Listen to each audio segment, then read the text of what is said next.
Hi everyone, in this video we will explore a different perspective on a really important central limit theorem. We start from the Galton board but giving a new interpretation of it, and we then use this new interpretation to go further in the CLT, the central limit theorem, and see what can happen when the hypotheses of the CLT are not satisfied. What we are going to do in this video is to give a different perspective on the Galton board, trying to extrapolate the mathematical meaning behind the experiments that Galton performed back in the 18th century. We begin by recalling what the central limit theorem actually is. If you want, you can follow the video from 3 blue 1 brown, which we add to the video description of this video. For the sake of simplicity, let us consider a 6-faced regular dice. Let us consider the case in which we roll 10 different dice. In this first case, we got 25 as the sum of the 10 results of our dice. However, if we keep iterating the process, we will find out that there are a different range of results that you can get by summing up all the outcomes, which goes from 10, which is the minimum attained when all the dice show 1, and 60, which is the maximum, which is obtained when all the dice have 6 on this face. Although we have 50 different results that you can get from this experiment, not all the results are equally likely. So, for example, if we report along this axis all the possible results, you will find out that some possible results are more likely than others. And usually the highest density is attained by the results that are in the middle of the maximum and the minimum. As we proceed reporting our results along this line, we see the emergence of a bell-shaped distribution along this segment. However, the bell shape still appears a little bit rough, so in order to get it more smooth, we need to increase the number of samples that we are extracting significantly.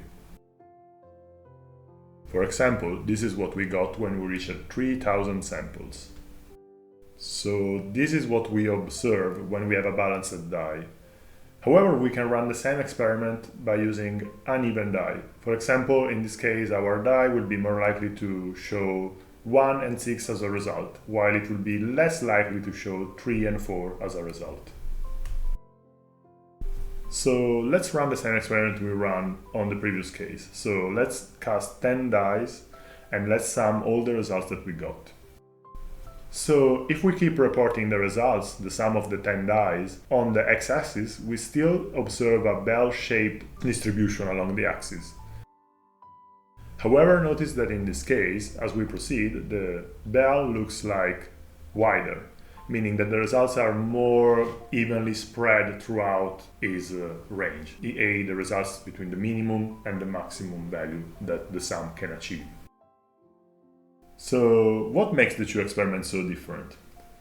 To fix the idea, let's consider this different die. In this case, we have that it's very likely the die will show up on the face showing 1 as a result. While it's very, very unlikely that 6 will be the result of the die. So in this case, we choose to select a distribution that is somewhat decreasing as the results increase. So let us now repeat the same experiment we saw before, but we begin with just 2 dice. If we have just 2 dice, this is the distribution of the possible outcomes. In this case, you see that the range is reduced because now the minimal result is 2, while the maximum is 12. And the distribution of the possible results is the one that is shown in the video. If we add a third die, what we get is a different distribution, which is somewhat shaped similarly, but is moving to the right. Like we see that the mass is going from left to right. And this is easy to grasp because previously the minimum result was 2, while in this case it's 3, and the maximum result in the previous case was 12, while in this case it would be 18. We also noticed that at the beginning, when we had 2 dice, the distribution of the results mimics the distribution of the single dice. However, as we keep adding dice to the results, the shape of the distribution changes and loses its identity. To explain what we are seeing, we need to introduce 2 important features of our random variables, the mean and the standard deviation. Indeed, if we consider 10 different dice and we sum up all the results obtained by the singular dice, we have that the average result will be more or less 10 times the average of the singular die. So if we keep adding dice, we will see that the average will keep shifting to the right because we are multiplying by a larger number the initial mean. Moreover, since every dice is supposed to be independent from the other, we will have that the variance of the sum of the results of the dice will be equal to the sum of the variances of every singular dice. This means that if we keep adding dice to our experiment, in particular, the standard deviation of the sum of the dice will grow as the square root of the number of dice that you are casting. This means that the standard deviation will increase as the square root of the number of dice considered in our case. So now that we identified the causes of our issues, how do we solve them?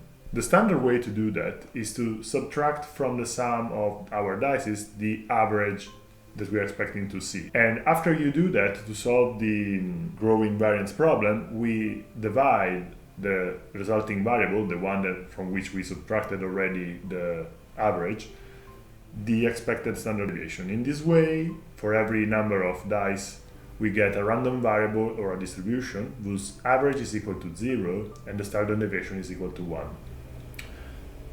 Indeed, if we do that and we run again the experiments, we see that the average stays fixed and stays put to the 0, and the standard deviation is kept fixed to 1. And once again, we observe the bell that we saw for the regular dice. And that's why the central limit theorem is stated the way we are used to. So if we have your sum of independent random variables, if you subtract from every single random variable the average of said random variables, and we divide the results times the square root of the standard deviation times the number of samples, if we increase the number of samples and we take the limit for n that goes to plus infinity, where n is the number of samples again, what we observe is that the distribution of those results will follow eventually a shape that recalls the Gaussian distribution, i.e. the limit distribution is the Gaussian distribution. So here comes the central question of our video. If we drop one of the assumptions of this fundamental theorem, can we expect the distribution to converge to some other shape? To answer this question, let us go back to the first tool that tried to replicate the central limit theorem, the Galton board. Maybe you already seen an object like this because it's known by different names, as the pachinko machine, for example. To build a Galton board, all you need are like 3 elements. First of all, you need some pegs that you need to place in a convenient spot, as shown in figure. Then you need a set of buckets that you need to locate right below the pegs, again by rightly selecting the position. And then you need some beads. So once you have all these objects together, you're ready to go. To make the Galton board work, you need to pour all the beads from the top. Now, depending on whether the bead bounces to the right or to the left of the peg, we have 2 symmetric cases.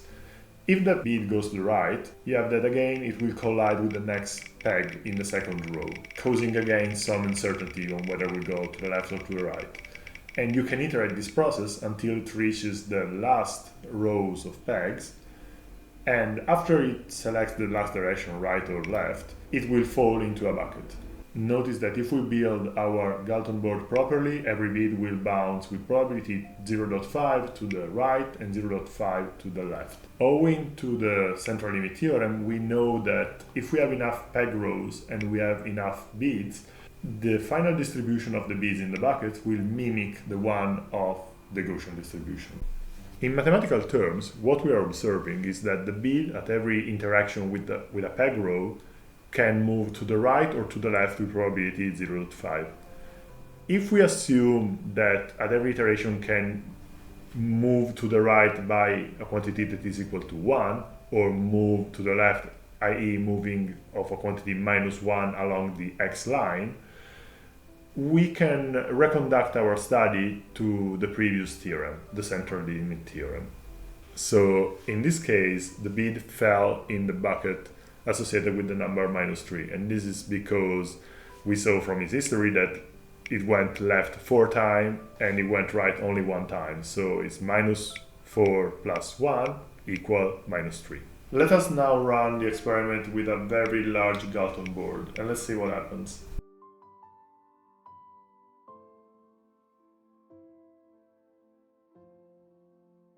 Again, in line with the theory, we observe a Gaussian-shaped distribution at the end of the machinery. So let's get a little bit more technical now. Let us denote with xn the position of the beads after n interactions with the peg rows. To determine the position of the bead after the interaction with the next peg row, the one coming after the nth one, we need to use the following formula. So xn plus 1, which is the position of the bead after the next interaction, is equal to the previous position of the bead, which is xn by definition, plus eta n.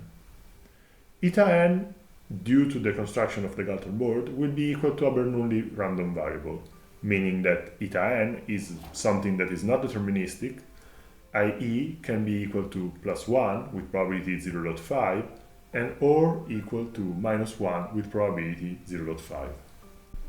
So by the previous formula we have that, of course, the position of the bead after the interaction with the n plus 1th peg row will be equal to the sum of n plus 1 Bernoulli random variables, which we assume to be independent and equally distributed. What is the mean of this random variable? It's easy to see that since both outcomes have the same probability, the average will be equal to 0. So since the average of every Bernoulli variable we are considering is equal to 0, we have that also the average of every xn will be equal to 0. Likewise, if we compute the variance of every Bernoulli variable, we will find out that the variance is equal to 1.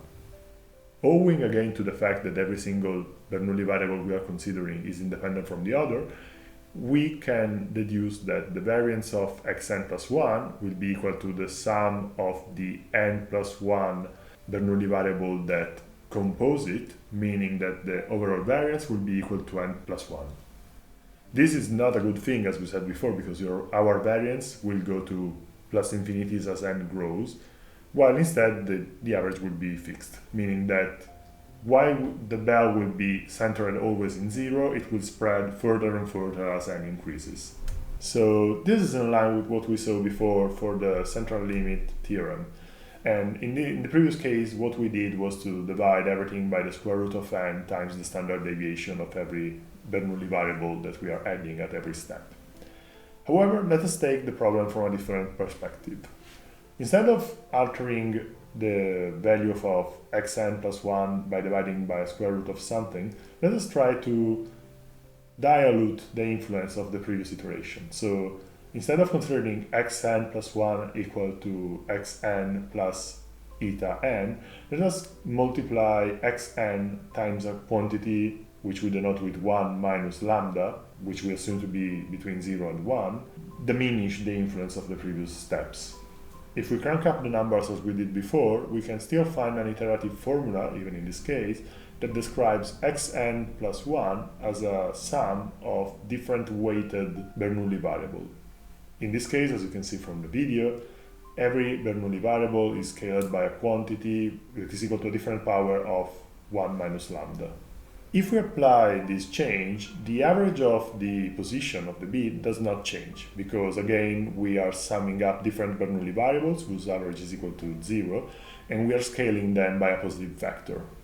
Albeit sometimes it will get smaller, it will always multiply something that is equal to 0, and therefore it will be equal to 0. All in all, this transformation does not affect the fact that every xn has average equal to 0. However, if we consider the variances now, we notice some differences. Indeed, instead of summing up a lot of ones, in this case we are summing up some powers of 1 minus lambda. This is called a geometrical series and is known to be convergent. The limit of this sum is equal to 1 over lambda times 2 minus lambda.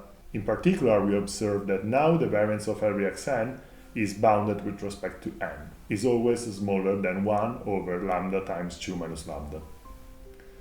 If we try to represent this in terms of Galton board, this means that instead of having this regular shape that you see on the left, you have a triangle that shrinks as the number of layers increases, as we can see from this deformed Galton board on the right. So all in all, we see that by adding this scaling factor 1 minus lambda, we are able to overcome the issue that we saw before for the central limit theorem. So instead of dividing the random variables by square root of n times the standard deviation of every single Bernoulli variable, we are now changing how the influence of the previous variables goes to the future. So this is a different approach to solve the same issue. Now we want to apply these to a different problem. The Galton board actually only is able to capture some experiment in which you are summing up some random variable. Specifically, we have that the position of the bead is either increased or decreased by 1 at every step. All in all, this means that you are summing up the effects of different random variables at every time step. However, additive phenomena are not the only phenomenon that you can observe in nature or in a society. For example, your quantity xn can increase by a multiplicative factor that can be 1.5 or can be halved, i.e. can be multiplied by 0.5. These can be represented by the following equation. So xn plus 1 is equal to the previous quantity, which is xn, plus our Bernoulli variable scaled by xn over 2, meaning that it can increase or can decrease by half the quantity at the previous step. If we rewrite this identity as follows, which means xn times 1 plus eta n over 2, it becomes easy to see that here we are multiplying by 1.5 or we're multiplying by 0.5 with equal chances. What are we going to see next is that, albeit this example maybe look very different from what Galton did, it can still be represented and captured by a machinery. Indeed, this is what Captain did in his work. You have a lot of bits that will be poured in a set of obstacles, which were the pegs in the previous example, and after some interaction with this obstacle, the beads will be collected by some bucket at the end of the machinery. As the obstacles are located to the left, they become thin, while instead if you move to the right, the obstacle becomes a little bit wider. This is actually to explain that the further to the right you go, the higher is the influence of the next interaction.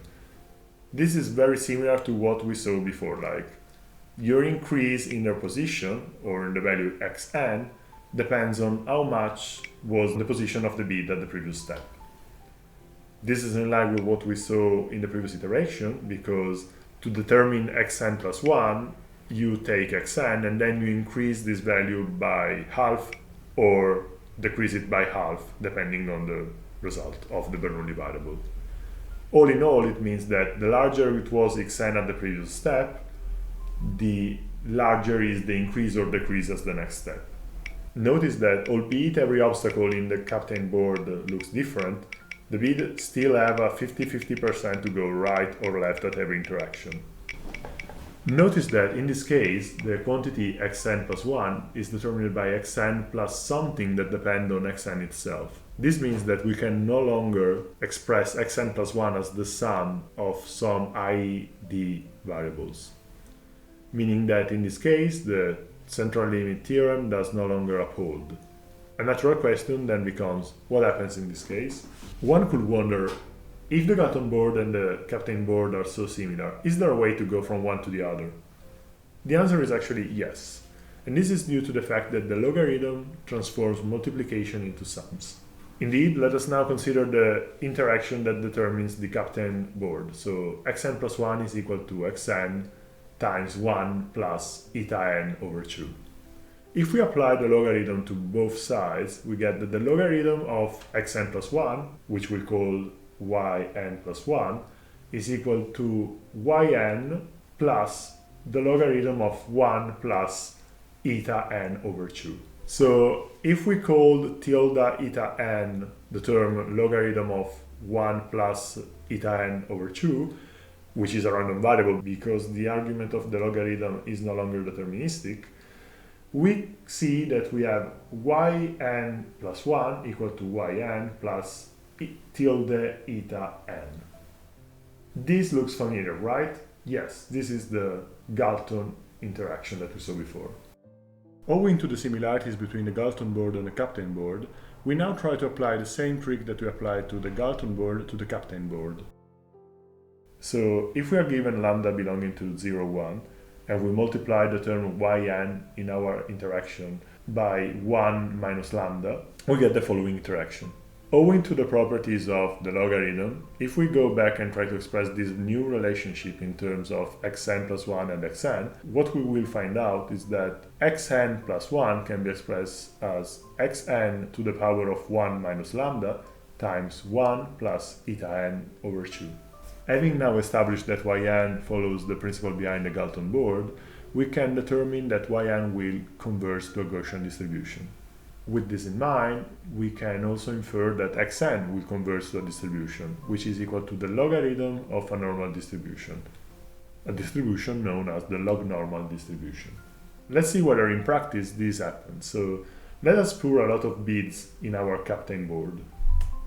Indeed, we observe that even with a relatively small number of samples, the shape of the beads in the final buckets follow a log-normal distribution. This is the gist behind the captain board and the Galton board.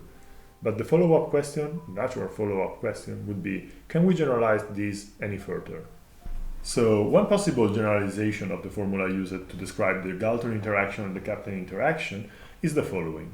xn plus 1 will be equal to xn minus a deterministic quantity that is determined only by a parameter lambda and xn, which we express as phi lambda xn times xn, plus something that is stochastic. In this case, we choose to describe it as psi lambda xn times eta n, where eta n is again a Bernoulli random variable. In the Galton interaction, which was xn plus 1 equal to xn plus eta n, it's easy to observe that phi lambda xn is always equal to 0, as there is no deterministic interaction that is affecting the value of xn. However, psi lambda xn will be always equal to 1. In the captain interaction, after some fiddling with the numbers, we have that xn plus 1 will be equal to xn minus 1 minus xn to the minus lambda times xn, meaning that our function phi lambda xn will be equal to 1 minus xn to the power of minus lambda, xn to the power of 1 minus lambda over 2 times the Bernoulli variable eta n. In this case, again, we observe that our psi lambda xn will be equal to xn to the power of 1 minus lambda over 2. Again, it is worth noticing that the difference between the two formulations, the two interaction, is that in the Galton case, our psi lambda does not depend on xn, but is a constant, while in the second case, in the captain interaction, our psi lambda depends on xn. This is generating a skewed interaction in the captain case, and this is why, for the Galton board, the limit will be something symmetric as the Gaussian distribution, whereas in the captain board case, we have something as a logarithm log-normal distribution, which is always positive and is not symmetric. By selecting properly our function phi lambda and psi lambda, it is possible to show that this sequence xn plus 1 will eventually converge to a distribution. However, depending on how you select phi lambda and psi lambda, the limit will be different, meaning that we have some degree to escape from the central limit theorem that wants us to go always to converge to the Gaussian distribution. To close up, let us consider two specific cases of those interactions. Indeed, those models are used to describe the evolution of the opinion of a population as well as the evolution of the wealth distribution in a population. Let us start from the opinion formation model, the one on the left. In this case, lambda is the same parameter that we saw before, which is something between 0 and 1. Mu will represent the average opinion of the population, so it's assumed to be a parameter between -1 and 1, because we are normalizing in a finite bounded interval. And sigma is an auxiliary parameter that we are going to see soon, but is assumed to be between 0 and 1 as well. In this model, xn represents the opinion of the agent, will be something between -1 and +1. The evolution of this opinion, which means the opinion that the agent will be having at the next time step, which is the n+1 step, will depend on two contributions. The first contribution is lambda times xn minus the average opinion mu. This term is known as the compromise term and represents how much the agent changes his mind to align with the average opinion of the population. You are compromising your extreme views in order to converge to some sort of consensus with the other. The second term is also known as the random self-thinking term, And this term represents some aleatory change that the agent can have about his opinion that depends only on themselves. Indeed, notice that this term does not depend on the average of the opinion of the population, nor on anything else, but just on the opinion that the agent has at the time step n. Albeit more complicated than the Galton or the Kapteyn iteration, we can still try to build up a machinery that replicates this evolution. So for the sake of simplicity, let us use a Kapteyn-like board to describe those evolutions. If we pour the beads from the top, we observe that at the end, the buckets with the most beads will be on the left, and we see that there is a higher concentration of beads on the left. This is due to the fact that the average opinion of the agents is more skewed to the left at the beginning of the procedure. By studying this model, one can show that the final limit distribution of the agent's opinion will eventually follow or be close to a beta distribution. The parameter of the beta distribution, which change the shape of this distribution depending on their value, are determined by the parameters lambda, sigma, and mu. In particular, the larger alpha becomes, the more skewed to the right the distribution will be, and conversely, the larger beta becomes, the more skewed on the left the distribution will be. Notice that when alpha and beta are equal, you will have some symmetric distribution, meaning that there is no skewness at all. To summarize, in the opinion formation model, the final distribution of the agent's opinion will follow a beta distribution. Let us now consider the wealth distribution model. What is the limit distribution in this case? In this model, we are assuming that there is a fixed number of agents trading wealth one with the other. So, if xn represents the wealth of an agent at the time n, the value of the wealth of the agent at the next time step, which is xn plus 1, will be determined by two factors. The first one is minus lambda xn minus mu, where mu is roughly the average wealth of the population. This step is called eliminate inequality term, and indeed it serves as something that reduces the inequalities between the wealth of the agents. You can think of that as some sort of fair tax that is imposed on the population. The second term is sigma eta n xn, which is our aleatory term, and this one represents some gain that every agent can do at every time step depending on how lucky they are. For example, it can represent the revenue from an investment. In this case, you can observe that how much wealth is gained by the agent depends on how much capital he has from the beginning. So the more he's able to invest, the larger is the gain that he can get. So let us study the evolution of the population under those trades rule. Let us represent the wealth of the population with the following formalism.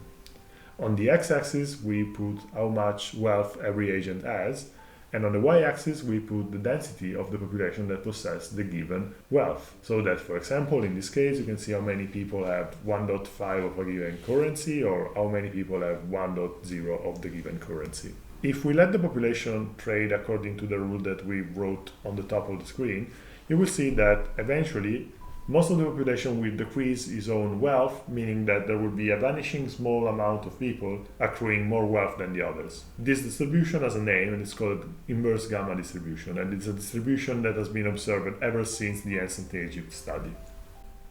As per the beta distribution, we have that this distribution in general depends on two parameters, alpha and beta, and depending on what are the values of these alpha and beta, you can observe that there will be a different concentration of agents having less wealth than the other. So depending on alpha and beta, you will have different shapes of your distribution, meaning that the wealth will be distributed in a different way. This concludes our analysis of the wealth trading model. As a last remark, please notice that depending on how phi lambda and psi lambda are defined, the overall evolution of your opinion or wealth changes.